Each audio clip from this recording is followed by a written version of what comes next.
Hi, everyone, and welcome again to another episode of GaudiMetSpace22.com Podbean podcast and YouTube video. I am on a real roll with a lot of videos and interviews in the past week, and there's going to be a slight lull next week. I don't have a whole lot scheduled for next week. I just signed a contract with Ignatius Press to write a new book on modernism. The title is Modernism, What It Is and What It Isn't.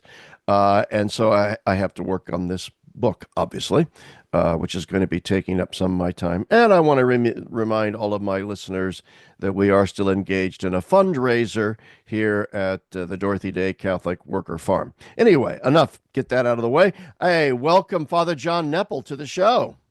Hey, thanks, Larry. Good to be back. Good to see you. Yes, so this is Father is a repeat customer to the show, and I'm very excited. So welcome to the show.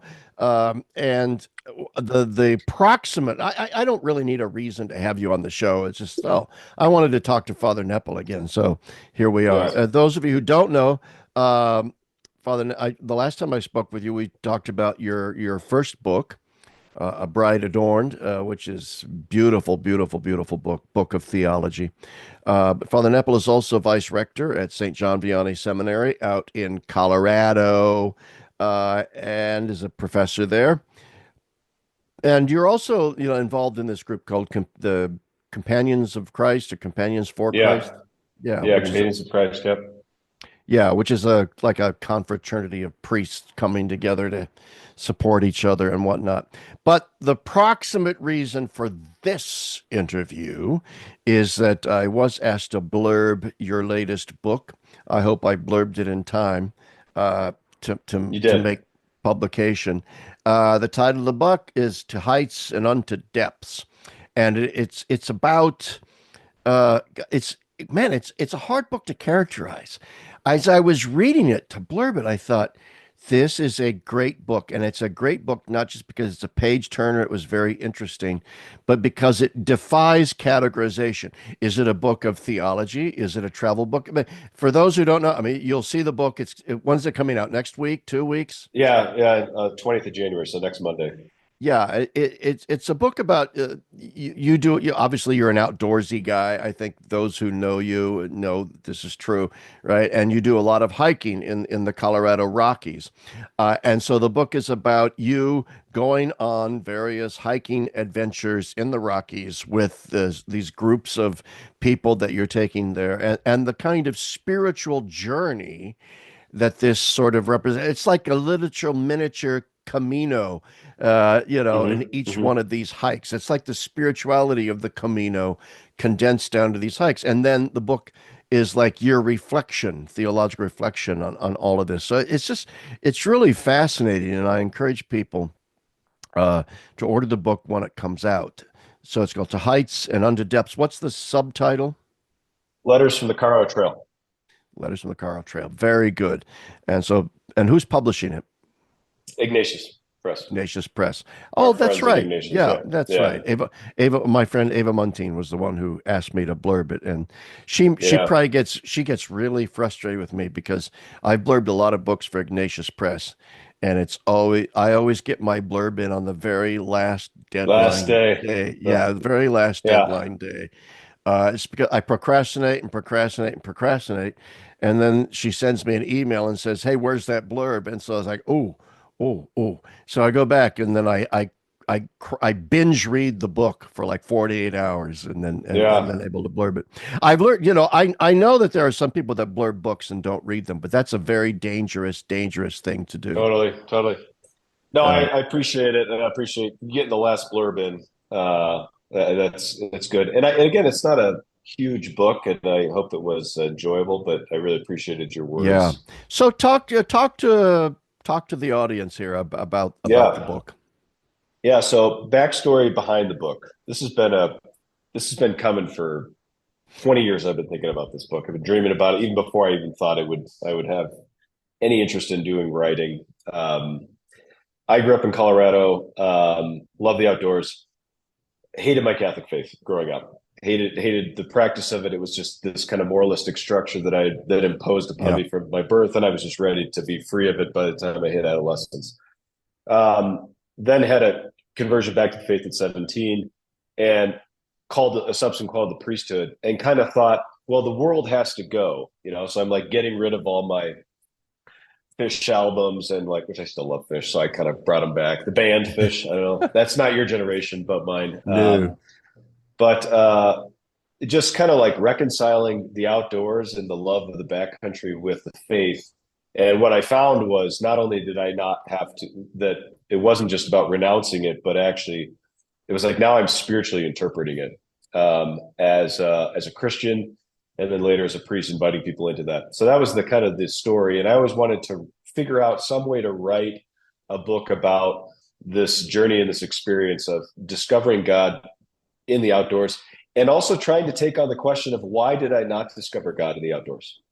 So it's not just about the beauty of creation and finding God, but it's like, what are the philosophical presuppositions that I just took hook, line, and sinker as a teenager, that rendered me incapable of actually encountering God and seeing and the backcountry, the outdoors, nature, catalyzing with Catholic faith. That's a big part of it as well. Yeah. So what were There's, some of those yeah, philosophical presuppositions that in your youth precluded you from seeing nature as an encounter with God? yeah. Well, I talk about in the book, the first couple of chapters are, well, I think liberalism is one of Yep. them. I've learned a lot from you on that, about nature's God and about freedom, the reduction of freedom. I think existentialism is a big part of kind of how we pursue the outdoors. I was reading a lot of Nietzsche, and just thinking about, it was just that kind of, what is the Ubermensch thing about kind of, you know and the loss of metaphysics is a big part of it, I think. Yeah. And then Yeah. transcendentalism is kind of that's the sneak attack, is Ralph Waldo Emerson, Thoreau, this kind of Yes. weird kind of de-Christianized romantic adornment of nature, and then kind of this, it's the sneak attack. That's like the American soil, 19th century. This is us. Is like, and Nietzsche is actually really influenced by transcendentalism. So I kind of tie that a little bit together in some of the footnotes a bit. So yeah, Yeah. that's Yeah. some of it Yeah. was all there. Boy, I'm so glad you mentioned like Emerson and Thoreau, uh, because I think you're so right.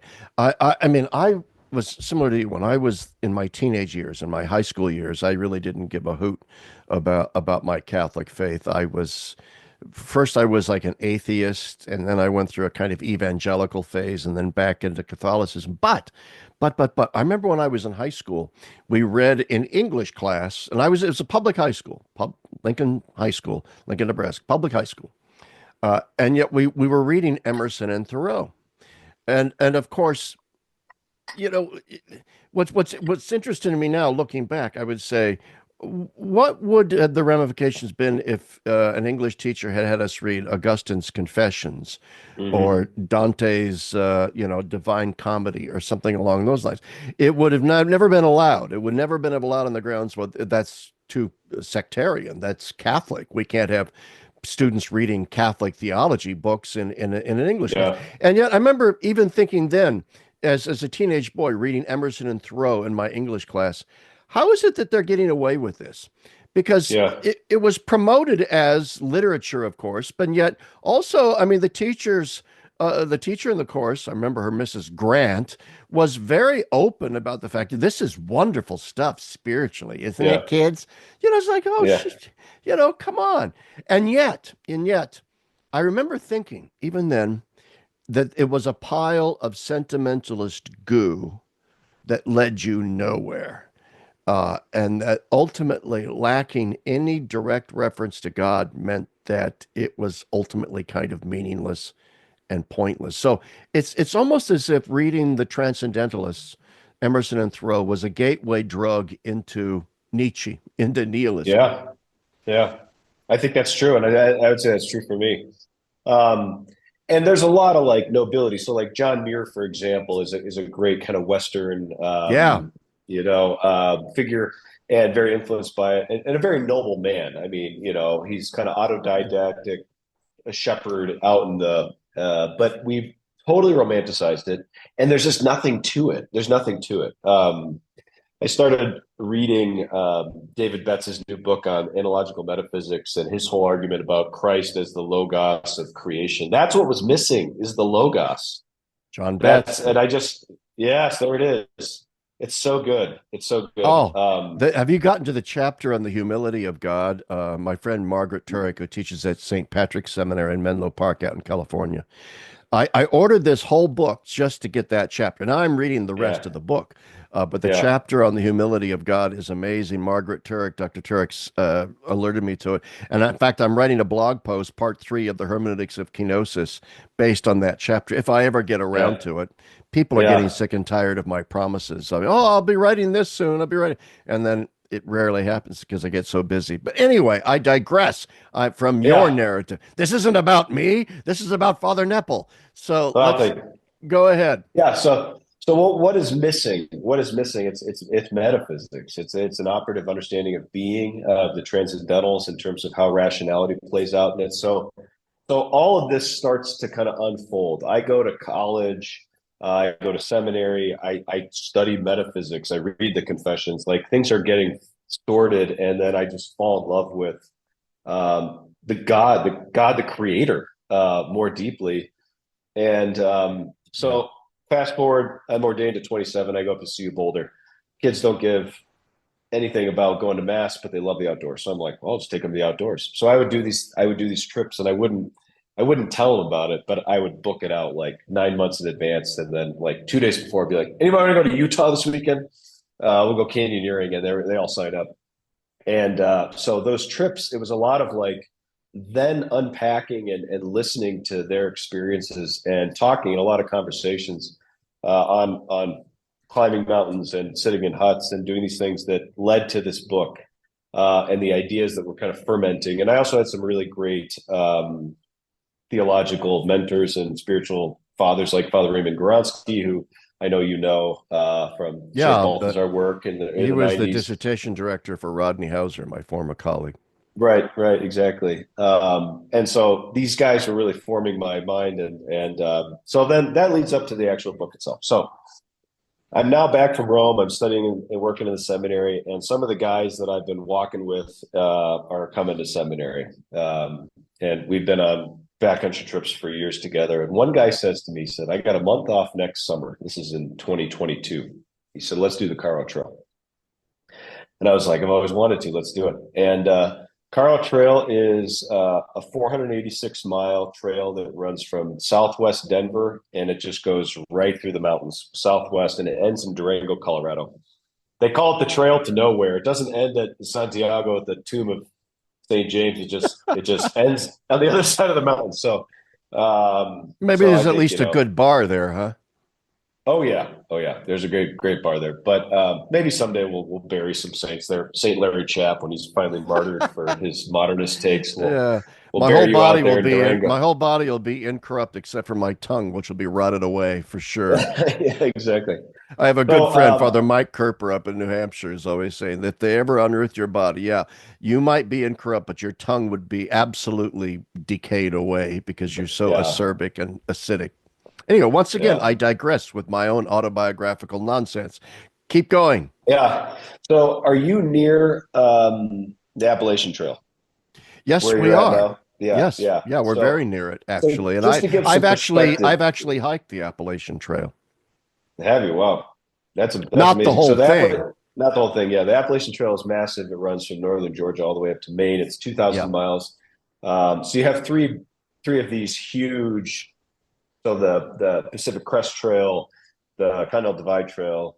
These are the massive trails.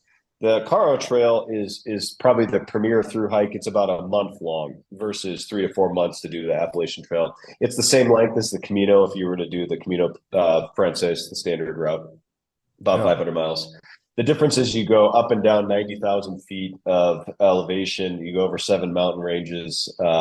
It's just it's a feat. So what happened was I was like, okay, this is the occasion. Now I have kind of the narrative where I'm going to tell the story of our hike across the Caro Trail, across Colorado. So it's kind of this travel memoir type thing, but I'm going to do it like a letter each day from the trail, and it's going to unpack a different theological or philosophical aspect, such as talking about existentialism and how my kind of desire to be the Ubermensch into the rejection of metaphysics led to me being the 17-year-old who was trying to conquer mountains instead of actually giving glory to God and encountering Him. So these kind of things unpacked Yeah. as we go through.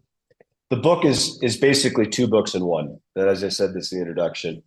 In 1924, Romano Guardini published the first of his letters from Lake Como.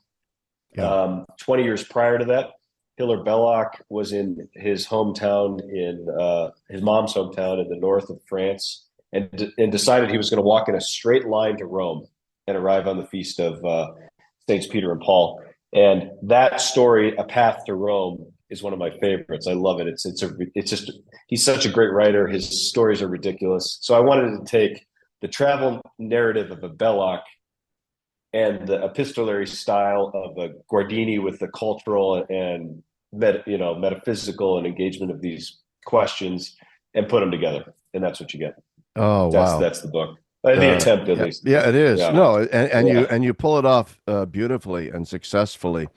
And I know, I mean, I'm reading Romano Guardini's letters from Lake Como. It's just that's an amazing. It's not. I would encourage people to get it. I mean, it's not a very large mm-mm. book at all. It's very small and very easily digestible. Have you ever been to Lake Como by any chance? Yeah, yeah, I never have. I never yeah. have.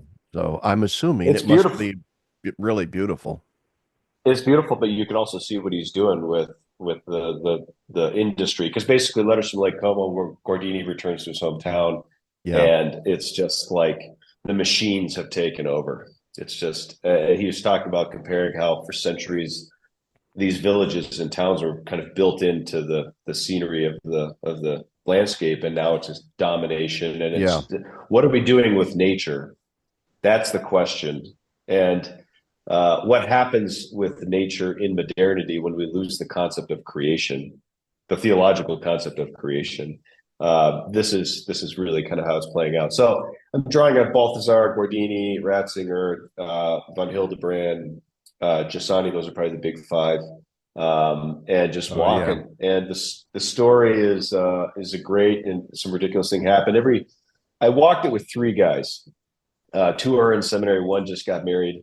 We tried to get him to seminary, but he is happily married and Married now. married man. And Cody, Casey, and Luke.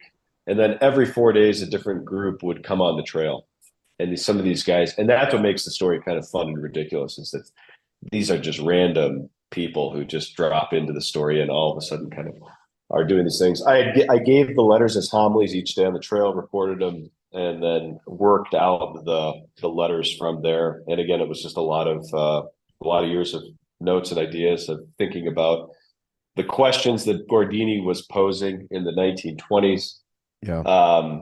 as well as what the cultural moment we're facing. And I do quote this great book called Confessions from a Catholic Worker as well Yes, in the it's in book as there. well. There, yeah. It really endeared me as I stumbled across that. I thought, oh There you well, go. you Yeah, have to love any book that quotes Confession of a Catholic Worker. Absolutely. absolutely. Yeah. Yeah, it's funny. That once again, I'm going to digress.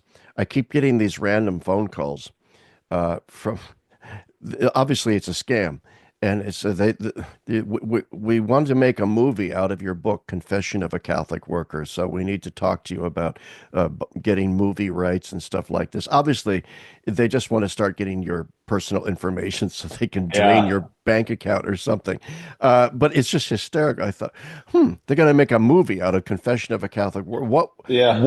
Who, first off, who would play me? Second off, Yeah. what in the hell would that even look like? Yeah. A movie based on that book. It would be about a 10-minute long movie, I think. Anyway, back to your book, which is really, it really is. I think this, I kept thinking of Karol Wojtyła and those pictures of a young Karol Wojtyła out hiking in the Polish mountains with various kids from his parish and so on. Uh, and thinking that for Wojtyła too, the natural world wasn't simply a subjective experience of aesthetics. It wasn't an Hmm. aestheticism. Wojtyła was a poet in many ways, and he had a poet's soul, which meant that he saw, and this pertains to the metaphysics of this, he saw in the concrete things around him uh, deeply epiphanic, pregnant sort of sacramental meanings, all right, that overflow. I mean, this is the essence of poetry, right? Packed into one evocative word is Yeah. a wealth of allusions and images and ideas and so forth, packed into one evocative word. And I keep thinking of nature as this kind of evocative word. And I thought of that. I thought of Wojtyła and his Polish lyrical poetic soul when I was reading your book, because I think there are great affinities between Guardini, Wojtyła, Giussani, and what you were writing. Yeah, thank you. I think that the Balthazar's aesthetic, his vision of theological aesthetics, which you and I are students of and Yeah. devotees of, that the specific transcendental of being that as it manifests itself and the Yes. way that it radiates and attentiveness to that. And a lot of the book is just like, how do we get an operative worldview that says this is what being does? And then also, how do we posture ourselves in order to with receptivity and reverence and so it's not just ecological in terms of what do we do with nature. It's really just about like what happens when we're in silence and solitude in the mountains because something changes. And a lot of what I found as a chaplain at the University of Colorado was you just have to create the circumstances. The human experience happens, and then you unpack it in relationship. It's just that simple. It's just not Yeah. that hard. But you got to spend time with people, and Yeah, you sometimes as do. priests, we're so busy doing all these other things that we're not actually spending time with people. So the book originally, I had one of these totally like way too long dissertation-y titles that was like letters on the incarnation about humanity, creation, and God. And they're like, got it, you know. But that really was the big three. Toward a theology of, you have to Exactly. colon, Yeah. toward a Paul, you theology got of toward whatever. the exactly. Yeah. But it really was like the point of the book is not just the travel memoir. The travel memoir serves the deeper purpose, which is how do we build up an incarnational worldview in Catholics because they don't have it. Now you have the kind of godless secular mentality, but one of the things I'm seeing also is this kind of hyper spiritualization. I was teaching anthropology this morning to seminarians, but more and more of this is happening with like very serious Catholics as they go to the extreme and then you have all these exorcists who are like, this is what it's really like. The whole world is under Satan's spell, and you got to do these prayers and these things. And it's like we're losing humanity here. There's something about, and even the way that prayer is being reduced to kind of technology. I know I'm putting a quarter in you right now because I know you have a lot of thoughts on this, but living the Catholic faith in an incarnational way seems to be at stake here, even with really faithful ones. Yeah. So Oh my God. There, you put a quarter in the chat machine, and God knows, you might get words, you might get a gumball coming out of my mouth. I don't know. But the the thing that strikes me is that there is this ongoing, uh, there's this ongoing project in modern thought in general, but then in Catholic thought in particular, to try and figure out a theology of technology or a metaphysics of technology.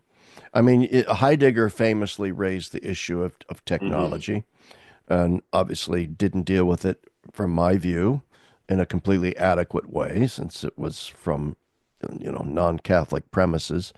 Uh, but in some ways, Balthazar attempts to deal with it. Ratzinger attempts to deal with it.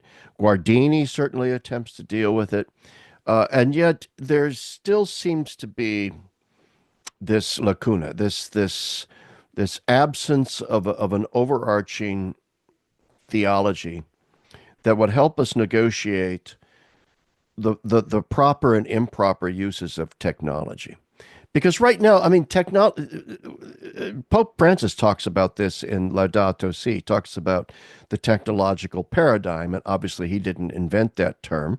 But it's interesting that we're getting papal approval for the term, and he uses it in a sort of pejorative and negative way. That the technological paradigm is a way of viewing reality metaphysically in very mechanistic and reductive ways, and to view nature as simply our plaything, utterly plastic, to mold and bend to whatever human whim or disposition there is. Obviously, there are grave dangers in that. There's also the technological imperative. See, you put the quarter in me, so here I go. There's also the technological imperative, which says whatever we have the power to do, we should do and we Should will do. do. And part of the technological imperative is tied up with the fall of man and our competitiveness with our enemies. Because the idea is, for example, well, we have to build this because if we don't, the Chinese will. We have to genetically engineer various bacteria and viruses through gain of function research because if we don't do this, the Chinese will. And so Hmm. that's the technological imperative as well that has this competitive element. Add in capitalism and money and the monetary, pecuniary interests of the super wealthy. And you get this powerful witch's brew of a technological age in which we live, in which there seems to be no delimiting principle of any kind, metaphysically, philosophically, theologically. And as I was reading your book, this is one of the things that was most interesting to me was obviously there is this encounter with the divine that you're talking about through the natural world in this book. And yet all of that is now threatened, is it not? Hmm. And it's not just Hmm. threatened by the removal of our environment and its replacing with the defacements of human technology. Our ability to experience and appreciate that natural world is also being slowly eroded by our own uses of technology. So my question to you is, I mean, what is is there from within the theology that you and I are familiar with, is there a Hoyeristic way that we can look at technology and say, this is how we should use it and this is how we should not use it? Yeah. No, I think there's a lot in that. At one point in the book, I tell a story about, it's easy to just kind of slam modernity, slam technology. And then I was like, Yeah, I was in a hut 12,000 feet up leading a trip of seminarians, and I had a tooth go. So I needed a root canal, but I couldn't leave for 3 days. So all of a sudden I'm back in pre-industrial society, living that's in a right. hut at 12,000 feet, and I just freaking am dying. I've drank all the whiskey I have, and there's nothing like tooth pain. Um, and so I'm kind of like, it's good that I can go back to the city and have a surgery and get the root canal. So we have to be careful, kind of idealizing it. That's part of the kind of transcendentalist thing that we carry. It's just like everything was so good back in the day, and it's like, no, this is good. But to your point, it's interesting to note that Guardini's really raising the question of technology prior to Heidegger, and obviously in a different line, but he's doing it in the moment of the end of the modern world. So the letters from Lake Como are really a kind of his preliminary thoughts as he's working towards the Yeah. larger book, the end of modernity or end of the modern world. The End of the Modern World. Um, Great book. and I think that amazing book, and I think that he is really focusing our attention to. We've kind of done this kind of self critique of the industrial revolution because it's happening economically, and um, but now something new has kind of spun out. Right now we're dealing with Marxism. Now we're dealing with kind of the rise of existentialism, and technology is this new moment where, yeah, the modern presuppositions around nature, the Baconian distinctions of like, yeah, this is all about figuring it out so we can manipulate it. That's still there, but it's kind of Yeah. warped into this new thing. So technology is an industry, but now technology, especially for us in this moment, it's the digitalization of the universe. And even what I was doing 10 years ago, 15 years ago, I don't even know if I could do it the same way, because I don't even know if college kids want to go to the mountains, because all of their relationships, their experiences, everything has been has been recast in a digital platform. So I was dealing with kind of young millennials, but now you have a new generation coming through, and it's like, what is this thing? So the question of technology, I think fundamentally the Heideggerian critique that it's grounded in the birth of metaphysics and that this is the logical kind of outflowing of it. I think that that's absolutely false. But what we're doing is like, yeah, we have a digitalized world and this kind of technological prowess. This the zeitgeist is still there for modernity, even though modernity is in ruins. And as Christians, we kind of find ourselves saying, how do we navigate this? And are we honest enough to say that we are also technological, living in the technological world? I tell my guys all the time, I'm Yeah, like, they complain about the traffic in Denver because they're from Kansas or Montana. And I was like, just remember, you're not in traffic, you are traffic. that's I right. lived here where there was no traffic. And it's the same with modernity. It's like there's a danger as Catholics, we kind of abstract ourselves and we're like, well, we don't think technologically because we're Catholic. And it's like, but we do. We treat prayer like techne. We Okay. exact things, and we have to be purified of that. So, anyways, No, I'll I leave that to agree. you on that. But I'm a big fan of Marshall McLuhan, and his very famous dictum, the medium is the message, which simply put means that the medium, the technological medium through which we utilize the world and make the world bend to our needs is never simply metaphysically or psychologically or sociologically neutral. In other words, you hear this all the time. Oh, the computer's just a tool. That's all it Yeah, is. And it's up to us to decide whether to use it in good ways or bad ways. This is such an utterly simplistic way to yeah, approach, which is why I'm annoyed that, here I am talking to you via a computer, and my 90% of my day is taken up by sitting on a computer doing my blog, writing for this, that, and the other thing. Or if I'm not on my computer, even if I'm out with my wife at a restaurant or something, there's my iPhone sitting next to me. Bing, bing, bing, bing, bing, bing, bing. And I can shut it off occasionally and so on. But the fact of the matter, and I do, but the fact of the matter is Marshall McLuhan is right. Over the course of the past, say, I don't know, I've been a regular user of the internet since about 1993 or so. So over the course of the past 30 years, my frequent and regular use of computer and internet has slowly changed the way that I think and the way that I view the world and the way that I approach the world. The medium is not neutral. I remember when I got my first computer, it was a Mac Plus, it was called. It was a little beige box, about mhm, 8 inches wide and about a foot and a half tall, and an 800K floppy drive, no hard drive. And then you had to get an external floppy drive. So one floppy drive was for the documents, one floppy drive was for the hardware. I mean, for the software. And the only reason I bring this up is to make a point, which is that when I was first doing doctoral work at Fordham, I still wrote every single paper that I wrote for a class, and there were numerous. I mean, on PhD level, everything's about writing papers. I mhm, wrote them. I still wrote everything out longhand, and I then mhm, used my computer as simply a glorified typewriter to then, print it off and send it in to the class.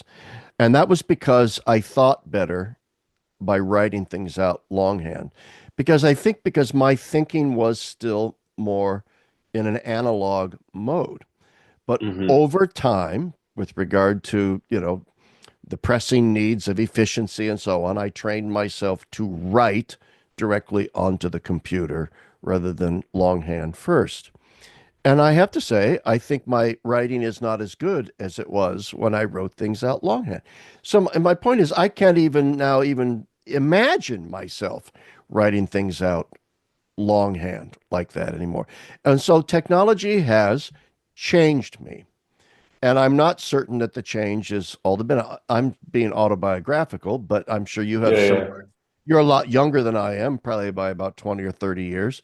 And so younger generation maybe don't have the experience that I had, and people of my generation. But I think that this is something that we have to look at, maybe an asceticism of technology, that maybe as Catholics, we need to start talking about the ascetical dimension of the spiritual life, which would include an ascesis towards technology and a kind of technological minimalism. Now, I'm accused when I say things like this of being like a Luddite or advocating to Mhm. become a Catholic Amish or whatever. But I don't know, what do you think of that idea of a kind of technological minimalism and asceticism of technology and so on? I think it's where we have to go, and we have to think deeply about it without kind of doing the Luddite, making the Luddite move.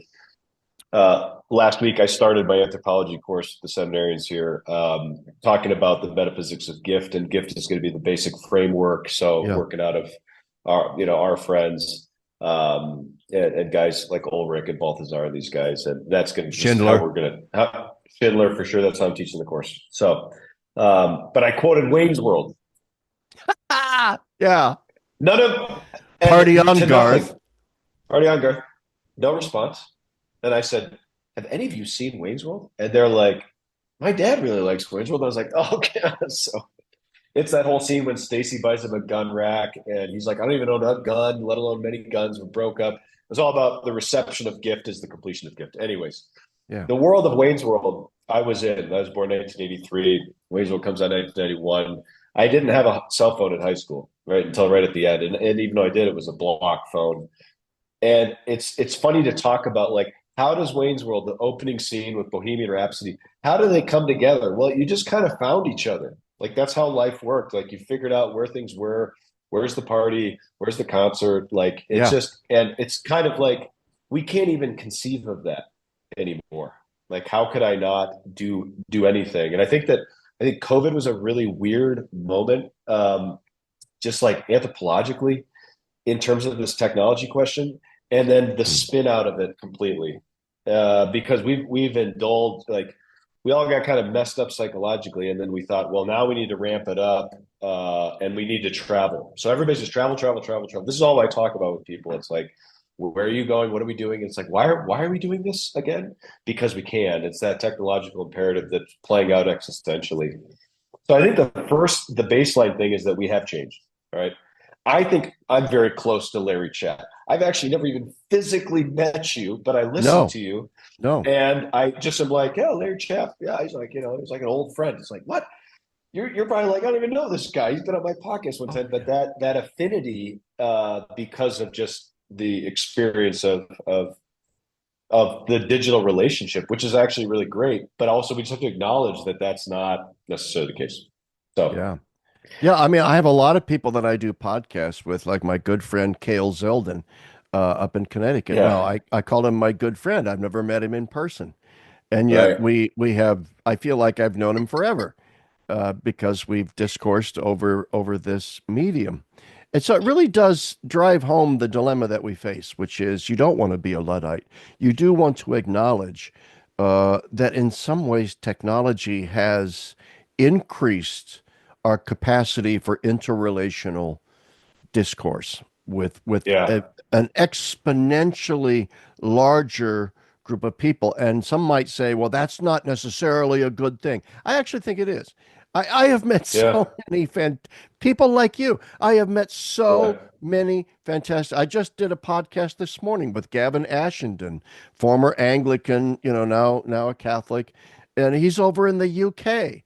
Can you, 30 years ago, that would have been unimaginable that I had Yeah. developed a friendship with a man who lives in the UK via this thing called the computer and Zoom. So there is this good thing about it. And yet the image of arsenic laced with honey comes to mind Mm. as well.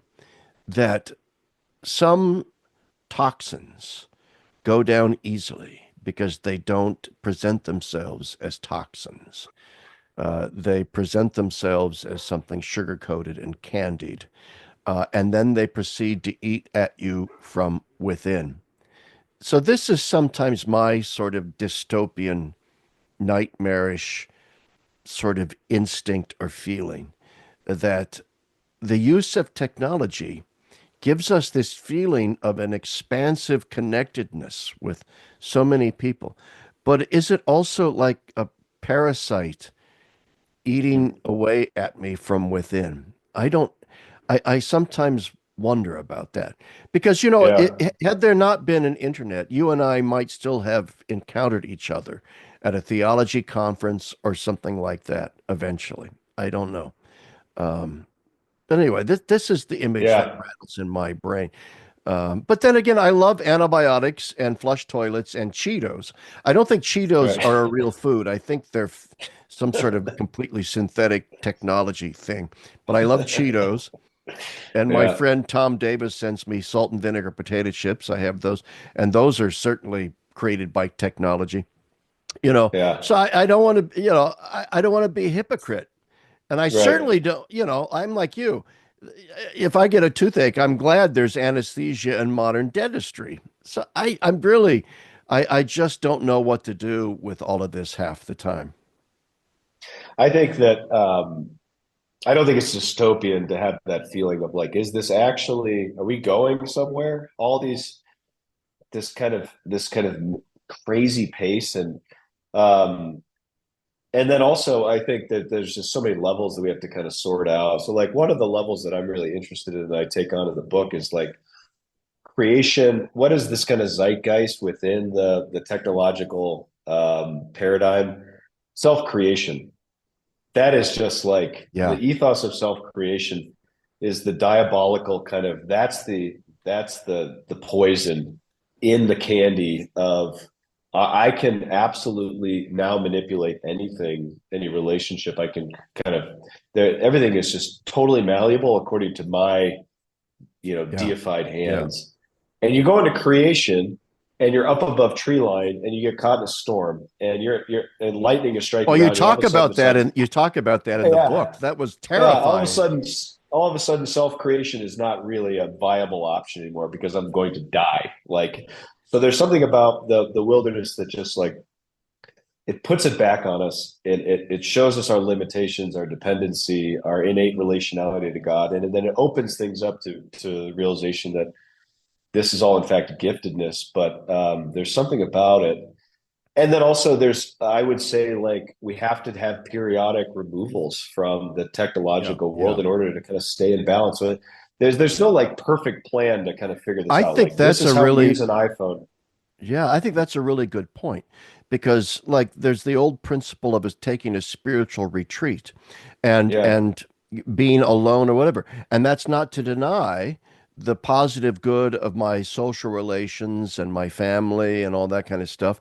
But we need to remove ourselves even from those good things from time to time to Yeah. go on a retreat and spend some time in silence with God. And I think this is probably true of our technological things as well. I'm also thinking, you know, um, sic transit gloria mundi. So much of our use of technology seems tied up with various ideological constructions of a kind of scientific utopianism. And yet I'm looking at the Los Angeles fires, God help those poor people, and thinking to myself, look how impotent. I mean, Los Hmm. Angeles is probably one of the most technologically advanced places on the entire planet. California, Silicon Valley's not in LA, but California, Silicon Valley, the tech genius of all the very, SpaceX and Apple Hmm. and all this kind of stuff.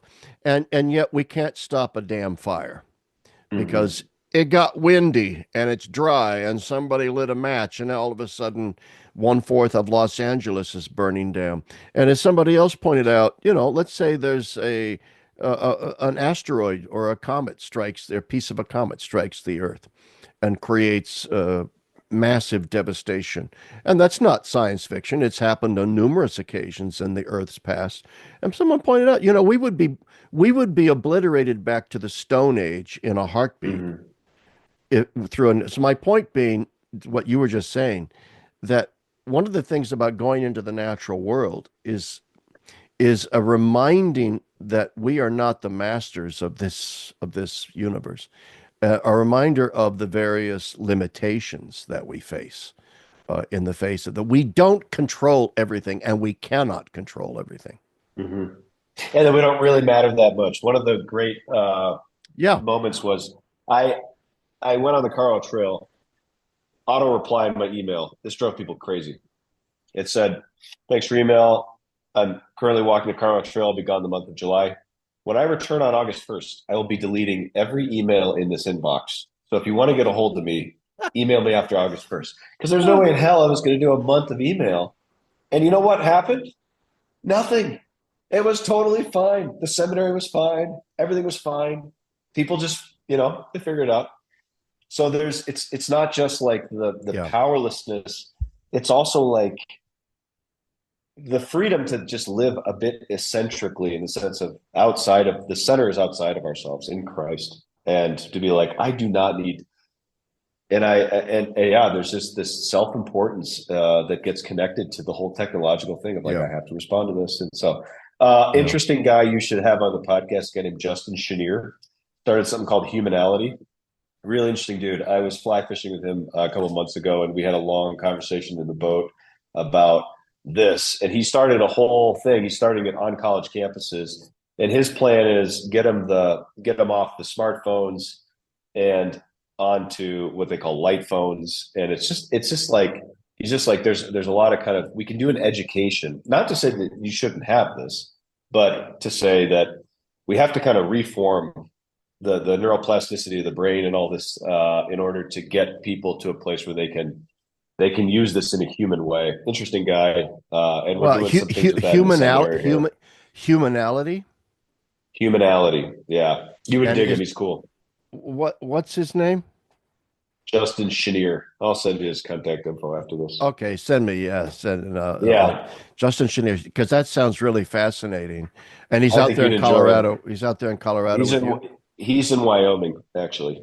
Ah, Yeah, yes, Wyoming. yeah, yeah, yeah, Speaking of which, there's Wyoming College in Wyoming, which incorporates a lot of heading out into the natural world, into their curriculum. yeah. My good friend Marcus Daly, who, by the way, makes simple pine caskets. So you can go to marioncaskets.com and you will find my Okay. friend Marcus Daly makes beautiful, beautiful, simple Divine Mercy themed kind of pine caskets. Anyway, that's my plug for you, Marcus. There you go. But he's had kids that went to Wyoming College, which is why it's on my radar. And you talked earlier about how there might be a lot of young people today that don't want to go out into the natural world, right?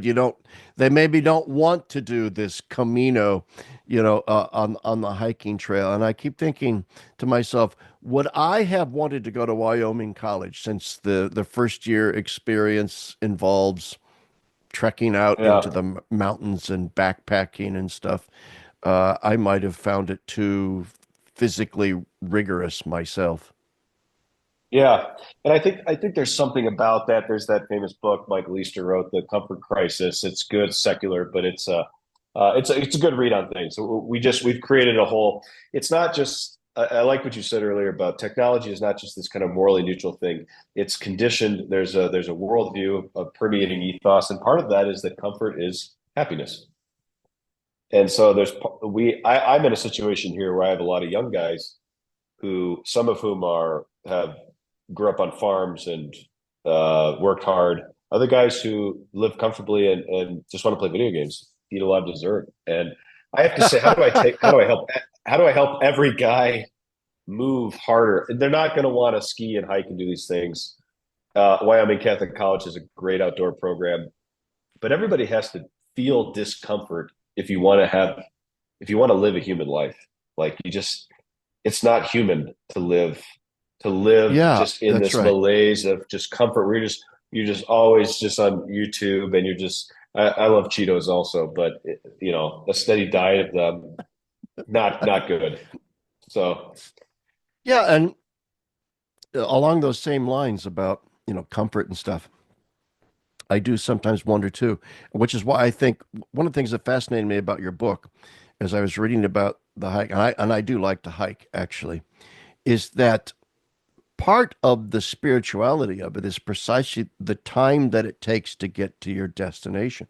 That there's an element of delayed gratification in it. And I think a key to our happiness as human beings, spiritually speaking, is the ability to prioritize the hierarchy of goods in our life, which involves quite often uh, sacrificing lesser goods for the sake of higher goods, but that involves delayed gratification. Uh, Hmm. I mean, some of the most successful people in the history of the world have been people that have the ability to work on a project and to engage in delayed gratification. I do wonder to what extent, therefore, like the experience you had of hiking, it's an antidote to the immediacy, the stimulus response immediacy of technology seems to be one of the subtle toxins that gets into us. I totally agree, and I've been doing a lot of thinking about dopamine and how that works in the brain as this kind of neurotransmitter, and how just how it affects things. Um, and just like in general, like we would come into town every 5, 6 days. We would pass through a town, and we would have beers, and we would celebrate, and it was the best. And those, I joke, I thought I was going to have a hard time surviving the trail. I barely survived the overnights when we would pass through towns. Those were the wild Those were fun harder, nights. huh? Those were harder, but it was so it's hard to describe. And we were giving these young guys an experience of this, of like the meal we're going to have at the end of this 5 day out through the backcountry. It's just yeah, it just changes the whole human experience around things, but it comes with mortification. And so ascesis as that criteria that you entered in terms of technology, Yeah. just in terms of general, this is just we have to do this. We have to do this. It's the hedonistic platter that we're being fed from is not satisfying. Technology is warping the way that we even approach the platter, and all of that just has to be kind of checked in Christ according to the baseline teaching of his renunciation in order to deeply love the world and to encounter God, the things of the world. Oh So, and boy. that's what was missing. That's what was missing from my youth. And thanks be to God, came Yeah, out it of it. But was. I got to go say mass here in a few minutes, so Oh, I okay, got to yeah, run. that's fine. Well, Yeah, we're at the 1 hour mark on the podcast. So I was just about to say maybe we should start wrapping this up, and you got to go say mass. So yeah. let's wrap it up. Any last thoughts, Father Nepil? I just want to say it's great to be with you, and thank you for the blurb on the book. Thanks to anybody who buys it. I really, this book is written for anybody who loves the outdoors and wants to grow in their and deepen their Catholic faith and worldview, but it's specifically for that son or daughter who loves the outcome and is not is far from God. Like this is the book that I would hope would get into their hands, and then they would say, "Wow, maybe I'll give this another look." So it's really Yes. for evangelizing our friends who are maybe have never heard anything like this, and it'll awaken something. So Well, hopefully it will become a runaway bestseller. hopefully we'll see. I'm looking forward to your book on modernism too. So good Yes, luck with that'll be that. out next That's year. good. It's going to take me a year to write the darn thing, but it'll be out. All right. That'll Thanks be great. everybody for listening. Thank you. A big thank you to Father John Nepil for coming on the show today. And just thank you for everyone for showing up as usual. Bye now.